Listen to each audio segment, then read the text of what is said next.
CPU cooler. Mau cari yang murah atau yang murah banget? Bingung ya?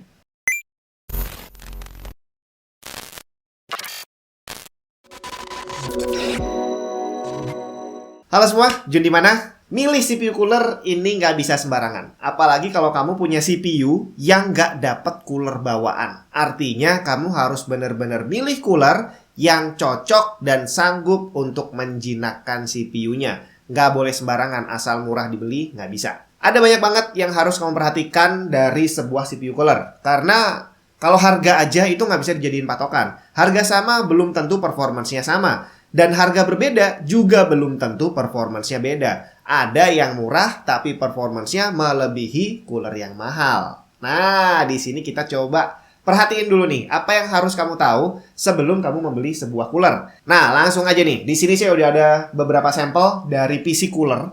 PC cooler itu bukan nama barang PC cooler, tapi nama mereknya emang PC cooler nih. PC cooler. Nah, itu ya. Nah, kita lihat dari desainnya. Ini ada beberapa jenis. Yang pertama, ini adalah desain HSF. Cuma ada heatsink. Ini heatsink, sirip-sirip ini. Sama fan. Makanya dinamakan HSF. Nah, ini biasanya dia menggunakan bahan aluminium. Karena aluminium ini bagus untuk melepas panas. Dan ditiup pakai kipas. Udah, gitu aja. Ini adalah tipe yang paling basic. Dan desainnya sama persis dengan cooler-cooler bawaan dari CPU. Dan kalau secara performance kita nggak bisa bilang aneh-aneh, karena yang model kayak gini memang bukan ngejar performance, tapi hanya ngejar yang penting bisa nyala. Jadi jangan berharap kamu beli kayak gini bisa kamu pakai untuk overclock dan segala macam. Nah, kemudian ada lagi yang desainnya seperti ini nih, tower nih. Nah, ini bukan cuma heatsink dan fan, tapi ada juga yang namanya heat pipe. Nah, ini adalah heat pipe. Pipa untuk menghantarkan panas. Biasanya bahannya dari tembaga, karena tembaga itu bagus untuk menghantarkan panas, kemudian dihantarkan ke aluminium yang dia bagus untuk melepas panas. Nah, heat pipe ini juga desainnya ada macam-macam, jumlahnya juga bisa bermacam-macam, diameternya juga bisa bermacam-macam. Jadi, kalau kamu beli barang, ya kamu harus pastiin dulu desain heat pipe-nya seperti apa, diameternya berapa, jumlahnya ada berapa. Jadi kita bisa mengira-ngira performance-nya kira-kira seperti apa. Kemudian desain dari heatsinknya sendiri. Heatsink ini hitungannya compact, nggak terlalu gede. Tapi ada juga yang heatsinknya gede banget. Terus ada yang ininya agak renggang-renggang, ada yang rapat-rapat banget. Pokoknya macam-macam lah. Dan itu juga mempengaruhi harga dan performance. Jadi kalau yang towernya ini gede banget, ya harganya otomatis akan lebih mahal. Kemudian kipasnya juga sama. Kipas ini diameternya berbeda-beda. Ada yang kecil, ada yang agak gede, ada yang cuma satu, ada yang dua, ada yang RGB, ada yang enggak. Dan semuanya akan berpengaruh ke harga dan juga performance. Nah, habis ini kita bahas satu-satu seperti apa sih di antara keempat cooler ini. Yang pasti, semua part tadi nggak bisa kita lihat secara individu. Heatsinknya doang kita lihat nggak bisa. Heat pipe-nya doang kita lihat nggak bisa. Karena harus satu paket. Nah, biasanya pabrikan cooler itu akan merangkum semua desain ini menjadi angka TDP. Nah, TDP, Thermal Design Power. Kalau kamu beli CPU, CPU itu juga ada angka TDP-nya. Misalkan 100 watt. Artinya, kalau kamu mau cari cooler, carilah yang angka TDP-nya jangan lebih kecil, jangan terlalu mepet dengan TDP CPU-nya. Carilah yang lebih tinggi. Jadi kalau CPU kamu tadi 100 watt, ya beli yang 160 watt paling nggak, ya kan? Nah, tapi ini pun juga tidak membuat jaminan bahwa, nih contohnya nih, ada yang 145, ada yang 160 watt ini tadi ya. Ini juga bukan jaminan bahwa yang 145 performance-nya lebih jelek daripada yang 160. Karena untuk TDP di cooler ini nggak ada standar yang pasti. Artinya dia menulis 145, apakah artinya dia bisa menahan TDP 145 di angka 70 derajat atau 80 atau 90? Dan sebaliknya yang 160 juga sama. Apakah dia bisa menahan TDP 160 di angka 70, 80 atau 90? Tidak ada standar yang jelas. Bisa aja yang dia maksud adalah bisa dipasang, tapi temperaturnya sampai 90. Nggak ada yang tahu. Satu-satunya cara untuk mengetahui apakah performance sebuah cooler itu bagus atau enggak, hanya dari tes. Kamu perlu lihat tes yang sudah dilakukan orang. Lihat hasil review, lihat hasil benchmark, dan segala macam. Nah, di video ini saya akan ngetes 3 aja dari PC cooler ini. Kenapa kok 3? Karena yang satu ini, heatsink fan ini bukan untuk performance. Artinya kalau kamu beli CPU yang murah dan mau fan yang agak nyala, belilah ini nggak apa-apa. Karena bawaan dari CPU-nya nggak nyala gitu kan. Tapi kalau untuk CPU kelas atas, saya sama sekali tidak menyarankan. Dan ini pun di kardusnya juga sama, sudah disebutkan bahwa dia kompatibel untuk Core 2 Duo. Wah, buset, Core 2 Duo Celeron Pentium 4 Pentium D. Berarti ini untuk CPU yang sangat-sangat low end. Di sini juga tertulis Core i7, Core i5, Core i3, tapi tidak disebutkan generasi berapa. Sedangkan untuk AMD, dia hanya menyebutkan Sempron, Athlon 64, Athlon X2, dan Phenom 64. Tidak ada Ryzen. Jadi kalau kamu pakai Ryzen, dan otomatis equivalentnya adalah Intel yang generasinya sama, jangan pakai cooler kayak gini. Pakailah yang lainnya. Apakah bagus yang 3 ini? Kita tes aja. Tapi sebelum kita masuk ke hasil tesnya, kita lihat dulu desainnya ya. Kita mulai dari yang PC cooler tipe GIX4SD. Dia di sini bilang pakai fan 120 mili, kemudian ada 4 heat pipe 6 mm. Coba kita lihat. Ini yang paling kecil. Nih, yang nggak ada lampunya. Jadi dia benar ada 4 heat pipe 6 mm. Kemudian ada kipas 12 cm, bener banget. Desainnya, biasanya heat pipe-nya itu nyambung ya. Jadi 4 itu dari dari sini muter gini nyambung sini, dan 4-4-nya seperti itu. Jadi sudah sesuai. Nanti kita tes performanya seperti apa. Kemudian yang tipe kedua adalah yang 160 watt GIX6B V2. Di sini tertulis ada kipas 12 cm dengan lampu LED, ada LED-nya biru. Kemudian ada 5 heat pipe dengan diameter 6 mm. Nah, ini yang menarik. Ini dia bilang punya 5 heat pipe. Desain heatsinknya sendiri sama persis dengan yang 145 watt. Persis plek, gak ada bedanya. Dimensinya sama. Sama sekali gak ada bedanya. Tapi di sini dia bilang punya heat pipe 5 biji. Kalau kita hitung dari bawah, tuh 2, 3, 4, 5. Bener ya? Tapi kalau kita hitung beneran di sini, ternyata cuma 1, 2, 3, 4. Mau kita lihat baliknya juga sama. 1, 2, 3, 4. Kok bisa bawahnya ada 5?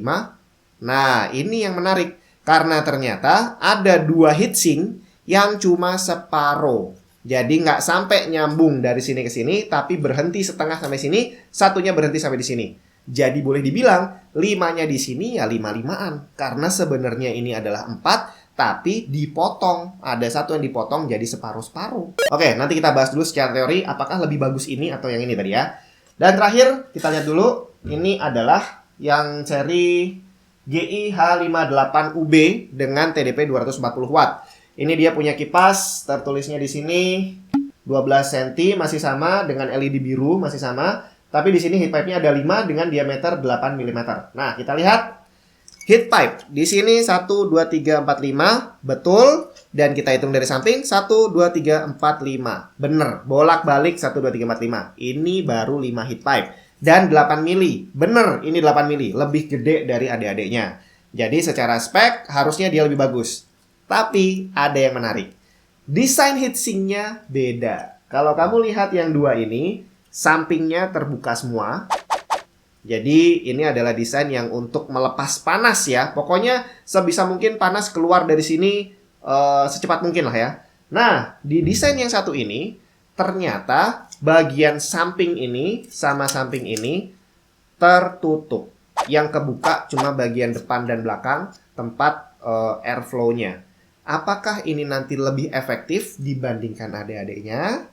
Kita coba lihat dulu ya secara teorinya. Secara teori heat pipe untuk menghantarkan panas, itu kalau ada heat pipe yang panjangnya 20 cm, kemudian dipotong jadi 10 sama 10, itu ternyata thermal conductivity-nya bukan dibagi 2, tapi lebih jelek dari itu. Kalau kita lihat tabel ini, di situ tertulis, heat pipe 100 mm punya conductivity 11.000, tapi yang 200 mili bukan 22.000, bukan dikalikan 2, melainkan 28.700.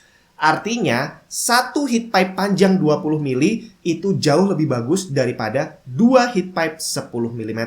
Berarti kalau diterjemahkan di sini, harusnya yang 145 watt ini lebih bagus dibandingkan yang 160. Nanti kita buktiin. Nah, tapi kalau untuk yang satu ini, yang tertutup ini, terus terang saya belum dapat kalkulasi atau data tentang heatsink, tapi nanti kita langsung buktikan aja hasilnya seperti apa. Nah, di sini saya lakukan tes di CPU Ryzen 7 2700X yang punya TDP 105 Watt. Jadi harusnya ketiga cooler ini sanggup enteng aja untuk ngangkat Ryzen 7 2700X. Dan inilah hasil tesnya. Sebagai pembanding, saya juga melakukan tes menggunakan stock cooler Wraith Prism dari Ryzen 7 2700X. Dengan blender, cooler ini mencatat temperatur 79 derajat Celcius di Cinebench R20 78, dan dengan CPU Z-Stress cuma 74 derajat Celcius. Langsung masuk ke PC cooler 145 Watt, di mana dengan blender dia mencatat temperatur cuma 74, Cinebench R20 juga 74, dan CPU Z-Stress cuma 70 derajat Celcius. Gila, peningkatan yang lumayan signifikan dibandingkan stock cooler ya. Langsung berlanjut ke PC cooler 160 Watt. Ternyata di blender temperaturnya 77, Cinebench juga 77, dan CPU Z-Stress di angka 73. Malah lebih jelek dibandingkan yang 145 Watt. Dan terakhir untuk PC cooler 240 Watt.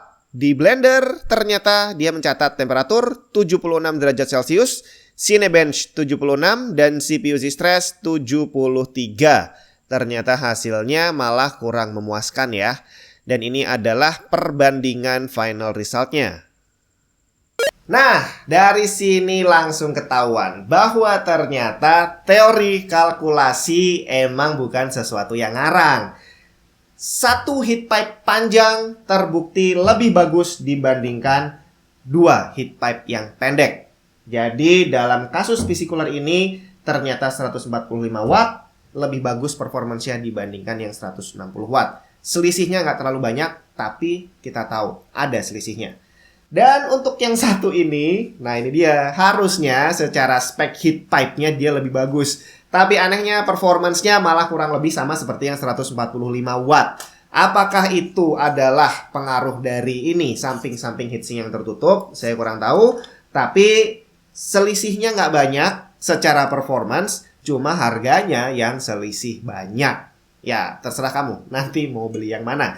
Kalau secara harga, untuk GIX 4 SD di official store-nya PC Cooler harganya cuma 250 ribuan. Kemudian GIX 6 BV2 harganya 395 ribu. Dan untuk GI H58UB harganya 625 ribu. Dan terakhir, ini adalah video special edition. Jadi saya kebanyakan cooler nih. Yaudah, yang satu bakal saya kasihin ke kamu. Dan dari 4 ini, 3 lah yang udah saya tes. Saya bakal bagi yang performance-nya paling bagus. Dan menurut saya pribadi, GI X4 SD ini adalah yang terbaik. Harganya emang murah, bentuknya compact, dia full black, nggak ada lampu apapun. Jadi kalau kamu pakai casing dan pakai tema hitam, ini cocok banget.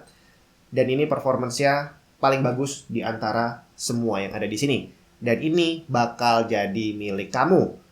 Caranya kamu tonton aja beberapa video saya ke depan, karena nanti saya bakal kasih clue di sana apa yang harus kamu lakukan untuk bisa dapetin cooler ini.